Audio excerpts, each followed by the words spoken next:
There is really no artful way to transition from that No. to our next story, but we will. Niles, what's your silver medal topic? Man, the Celtics tearing the NBA up right now. 10 straight. With Kyrie Irving leading the way with no Gordon Hayward. Like that's a scary team. There's a lot of young guns on the team, a lot of raw talent that people are looking at as potential guys, but they're actually playing very well on the floor together right now. Jaylen Brown is looking like a star right now. Jason Tatum is really filling in. You know, Al Horford's playing well, protecting the rim, and Kyrie Irving is just making people look stupid right now. Like, I mean, I feel like every night I got 2 or 3 highlight plays from Kyrie Irving that I got to watch on Twitter or something. He is really. I have my doubts on him leading a team by himself because like we saw him like in Cleveland the pre-LeBron days. I mean, I think they won like 30 games in 3 seasons. It's terrible, but it's just like. He's looking like a leader, a superstar, an offensive juggernaut. He's killing. I mean, his from 3-point range, from mid range, getting to the basket. I saw him. He crossed up. Who did he cross up the other night that I saw? I can't The remember. entire Lakers Yeah, the team. entire Lakers team. He crossed Kuzma up and came back, spun off somebody and got to the rim. I was like, this is. Split the double team. Yeah. He is. I mean, he might. I say. After Steph Curry, he's got the best handles in the NBA. I say he has better handles than Steph because he does it with more athleticism. Yeah, I know. I don't think Steph can. If Steph is less athletic, shouldn't that mean like his handles are probably better? Because look at the stuff he does. Steph isn't the fastest guy on the court or the biggest guy, but he's getting around everybody and getting to the rim. Kyrie is the best finisher at the rim in the NBA. He's the best driver in terms of the guards. Like the way he There's gets this guy named Russell Westbrook. I think we need to chill. I know the way Kyrie gets the I don't rim. know. I think Kyrie's the best finisher in the league, pound for pound.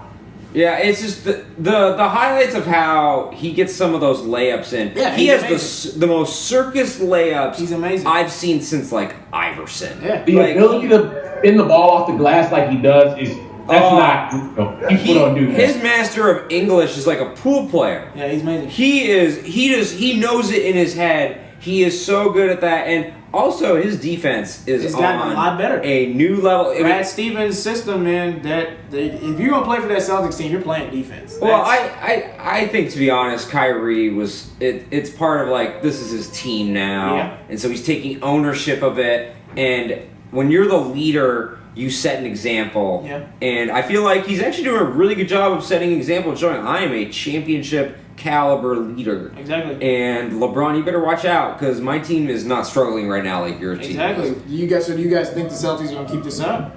Oh yeah, I think first of all when you You said think this is something we need to get used to? oh yeah when you said Kyrie was making people look stupid, I think Danny Ainge was making people look stupid.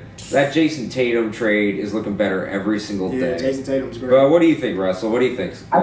I think when you look at the best coaches in the NBA, of course, our guy Pop is right at the top. Exactly. But then in that top 5, Brad Stevens is there. All right. And that good coaching never.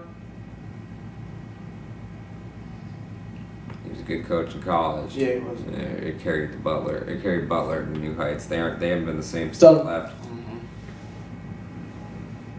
I mean, they're good, but Yeah. they ain't Brad Stevens good. Right. You know? Championships in a row. 61.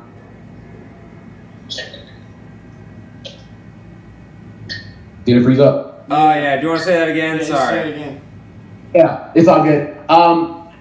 Good coaching doesn't go into a slump, and you look at the best coaches in the NBA. You have Greg Popovich up top, and then in that top 5, Brad Stevens is there. Yeah. Oh, yeah. So I think we might look up one day, or at the end of the season, and the Celtics could be the number 1 team in the East and have about 55 to 60 wins. I can see it for sure.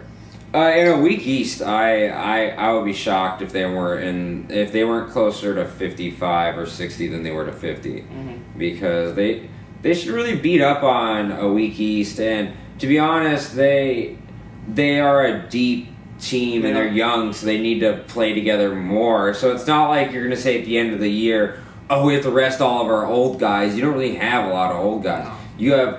I would say, isn't it 3/4 of the team is new? Yeah. They need to gel together. They need this time together. Right. And so they're kind of ahead of schedule to be getting these Definitely. wins like this. Definitely. And Kyrie I think, is the number one. He's the number one factor, really. He's just playing on a new level that I don't think a lot of us gave him credit for having, because he played next to LeBron. The best player in the world. So, you know. And I think part of what you're seeing in the Cavs right now is they miss Kyrie. Oh, for sure. You know how much you can get away with on offense with a Kyrie Irving? Well, because it's secondary option. Exactly. Yeah, and it's more like he took so much of a load off of LeBron James's shoulders, and now it's back on there. And I really think Kyrie, I know, he took a load off LeBron. I think Kyrie took a load off a lot of the supporting cast, though. Oh, yeah. Because a lot of them, we don't have to find our shot. They're throwing 2-3 guys at Kyrie when he comes down the lane. I'm open. And so it's just like Derrick Rose he's played okay. The other point guards in Cleveland, but they're not Kyrie Irving. They don't command the defensive presence of Kyrie Irving. D-Wade, love him. I think he's playing better on offense than I thought he would coming into Cleveland. It's not Kyrie Irving. And so it's like LeBron's playing better than last year, but there's no Kyrie Irving. And so it's just like when they get IT back, we'll see what happens, you know? Yeah, it's they're really, I think, the class of the East right now until the Cavs kind of get their stuff together. Because I think it's one of those things. It's like I played sports growing up. It's like you may have that one kid that's just really good at a lot of different stuff. He doesn't come to one game. You're like, oh shit, like homeboy was good, bro. Like, hey, you guard him. You know what I'm saying? Yeah. It's just like that. That's just how it happens. And I think they realize, like, damn, Kyrie was really good, and I think they took him for granted. I think the one thing that's really valuable about Kyrie that you can't really measure is he will get you points that are literally 1 on 5. And so your team can literally stand with their hands at their hips, resting, watching, just like the rest of us, as Kyrie gets a bucket. Because now you're expecting guys like J.R. Smith and Shumpert and Jose Calderon and stuff like that to fill that gap. How? Yeah. You can't ask that of them. It really does. It hurts the spacing, because with LeBron and Kyrie, those are the two best penetrators, drivers to the rack. And they're on the same team. So you have, if you put LeBron on one side and Kyrie on the other, it puts so much stress on your defense. And then now LeBron is he's having issues finding that same spacing. Yeah. Because they can focus so much more on his side, and Kyrie is he's on a deeper team now. Let's be honest, he's on a deeper team, and he is truly the benefactor of it.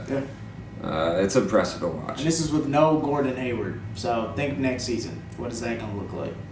No, Gordon Hayward's not going to add anything to them. He's trash. He did a sit-down interview with Paul Pierce because he can't stand up. Hater. Yeah, I do. I hate him.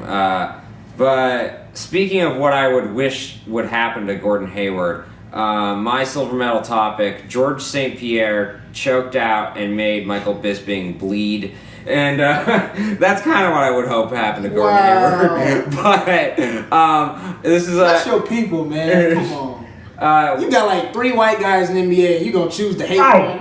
Is he? Or you got JJ Redick, Gordon Hayward, and Kevin Love. Come on, man. I didn't know his last name was Hayward-Steen. I didn't know he was my people. You're like, I just know ain't nobody with a duh or a luh in front of their name look like you in the league. So you made a cheer for Gordon Hayward. I got Omri Caspi, I got Dragan Bender, and I got Jordan Farmar on the bench somewhere. And those are my boys.